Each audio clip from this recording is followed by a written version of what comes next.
Fall Guys Ultimate Knockdown is a brand new multiplayer game that sounds like a battle royale, but plays more like a game show, with every round acting as a new means of eliminating swathes of players until only one victor is left standing. Every level in the game comes with its own flavour, and you'll get to know, love, hate, and love them all over again as you play. With each level machine tooled to balance fun, frustration, chaos, and skill, I decided to talk to lead game designer Joe Walsh and junior level designer Joseph JJ Jewson about the process of making just one of them, from start to finish. They chose Slime Climb, a round that's already making a name for itself as one of the hardest in the game. We talked through how Slime Climb was first born, the different forms it took during development, how it was nearly cut altogether, why it's so horrifically tough, and how it might change over time. But I'll hand you over to the developers themselves to tell you all about it.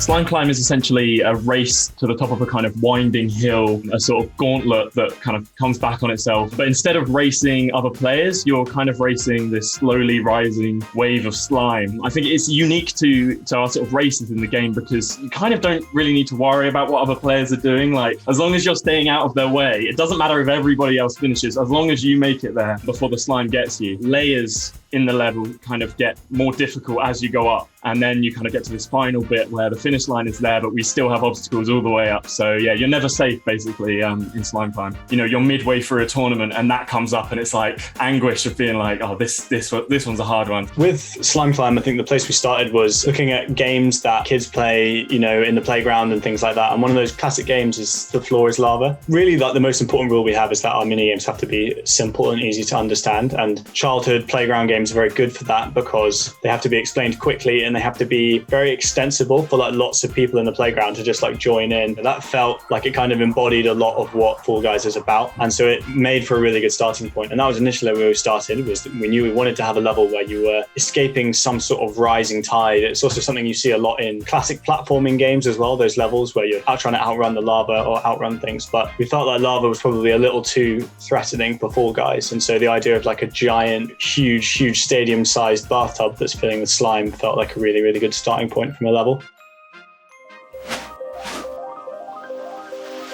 We kind of knew that if the lava's going to be rising the kind of whole time, it needs to be that the player is progressively going upwards. It couldn't be kind of like jumping around from things because it's quite hard to communicate that lava is rising up and down unless you can really show that. And we didn't feel we could do that and make that fun. So the first idea, I went kind of really literal with it, and it was just a mountain, a sort of volcano erupting lava was the idea. And it would basically be 60 players around the outside, everybody just running up this mountain and trying to get to a point on the top, which sounds really cool, but when we actually started playing with that, it felt like the only way you could really progress upwards is by platforming, and that doesn't really feel like it is at home in Fall Guys. I think we have platforming in levels, but we try to make it interesting in other ways. I was going through my notebook and there's a note where I'm just like, I don't know if this is going to work. Like, does this concept fundamentally work? Because for a long time, it wasn't a race. It was purely survival. One of the problems with running up a hill with the lava behind you in a third-person platforming game is that you can't see what's behind you. And so you would get hit by an obstacle and there was no tension. You just suddenly got eliminated because like you'd fall backwards into the lava. And it was like quite jarring. It kind of felt a little bit like a classic battle royale where it's just a sudden like, oh God, I'm dead. Mm-hmm. Oh well. When we were kind of doing this sort of internal spiral version, there was like an end zone and you would just have to stay in there. And it was really mean. It was like a tilted slime bit where, and I think there was a jump spinner on there as well. And you had to stay on there. You had to stay on there. And if you didn't, like, you could make it all the way to the end and still lose if enough people didn't get eliminated before you. We were still trying to do that when we had this kind of like switchback version. And it was only when Jeff, who's the creative director, sort of walked over and just said, make it a race. And I was like, that's never going to work. And we did it. And it was immediately like, it's so much more enjoyable when you know you have that end goal. Like when you know you're doing all of this for something, when the end is in sight and you know